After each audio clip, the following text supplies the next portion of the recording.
song join in. I forgot the sheet.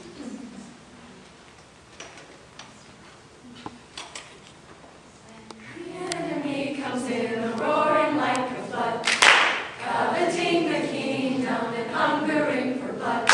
The Lord will raise a standard up and lead his people on. The Lord of hosts will go before, defeating every foe, defeating every foe.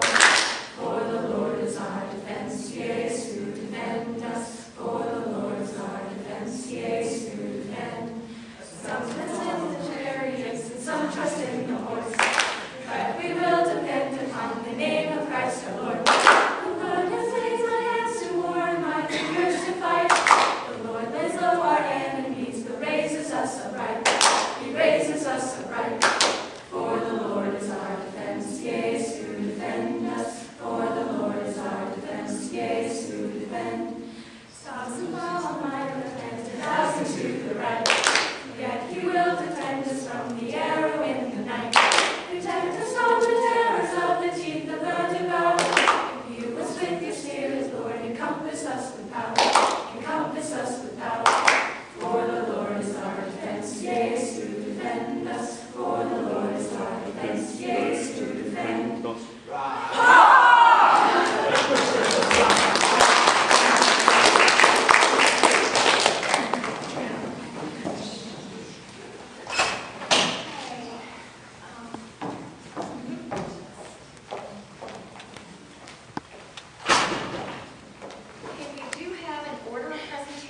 Tonight, Christina Mason is going first, and I think everybody knows where they follow after that. I do want to welcome all of the students that are going to be joining us next year that are here this evening. Are there any of you here tonight? If you are, would you mind standing up so we can see you?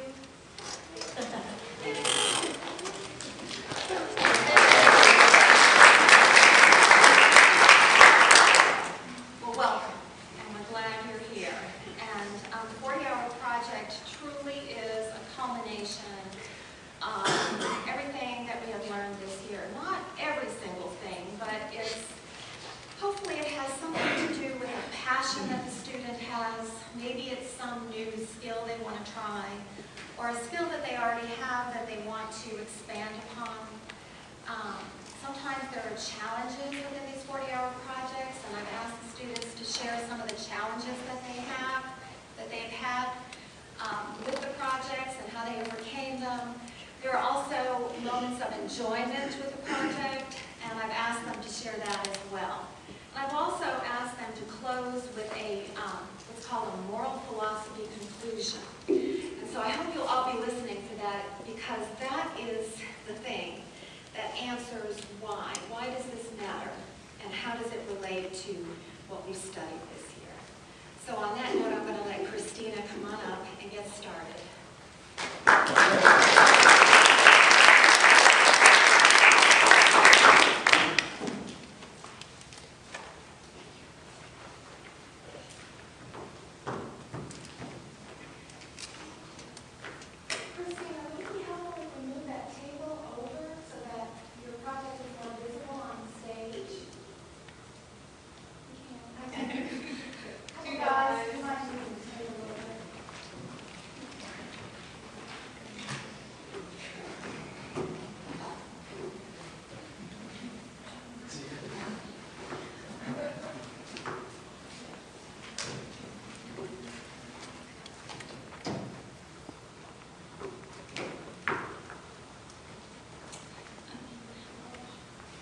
Hello, my name is Christina Mason, graduating class of 2013, and for my 40-hour project, I built a clay replica of Noah's Ark on the end, and this year in class we studied antiquity, and so from that I really enjoyed when we learned about Noah's Ark, and even for my thesis paper I wrote about how there is evidence for the truth of the flood. And so Noah's Ark was built because Noah, his family, and all the animals were escaping from the destruction of the flood. And one of the possible dates for the flood is 2348 BC. And so how I started for my project was I just started researching how, like, the dimensions of the ark and what people thought it would look like. So I started sketching and just seeing how big I would make it. And I found out very quickly that it was bigger than I expected. I learned a lot through this project, and I thought, since I had done a clay replica of the Mayflower last year, that I kind of had a foundation for what I thought was going to happen this year, but it was a totally new experience. And among the lessons I learned, the most important was probably learning that you should start your projects with more than enough time, not the week before. And even if you think you have enough time, a lot of stuff will pop up around that, and you won't understand how to handle it all. So this year I learned that using tools will help you a lot.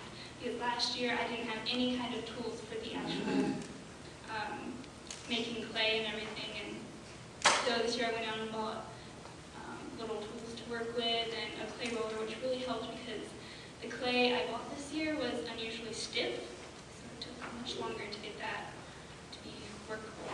And the kind of clay I used was the kind that you bake after you mold it, and this came into yet another lesson.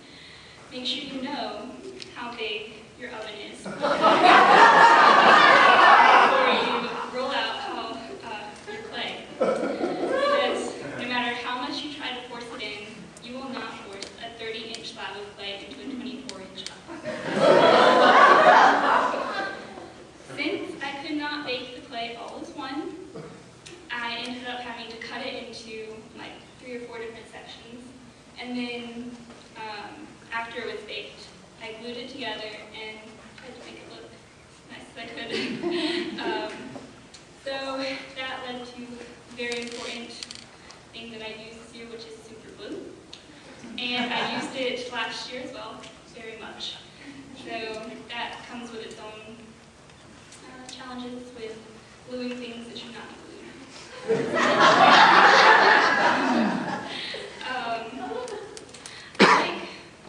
Challenging myself when I work with clay, and obviously I've done it before, so I really enjoy doing it. And one of the most challenging things this year was probably making the animals, because they're so small.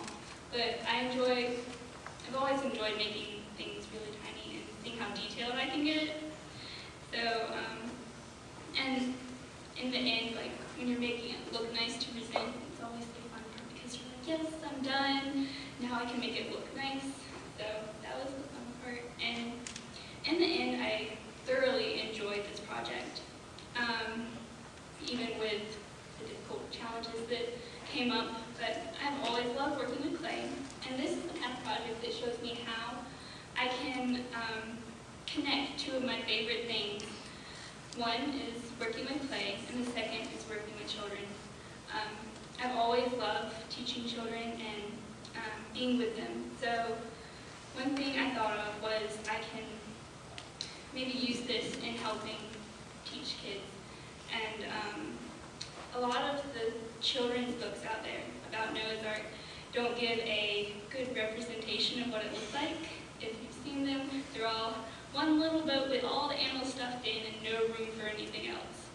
So, and I thought that this would give a realistic kind of picture of what it would probably look like, because you lose what it, like the magnitude of how big the ark was, and how even with like all the animals, there was still a lot of room left over, and we learned that in one of the lectures this year. I believe that this could be related to my calling and working with kids and working with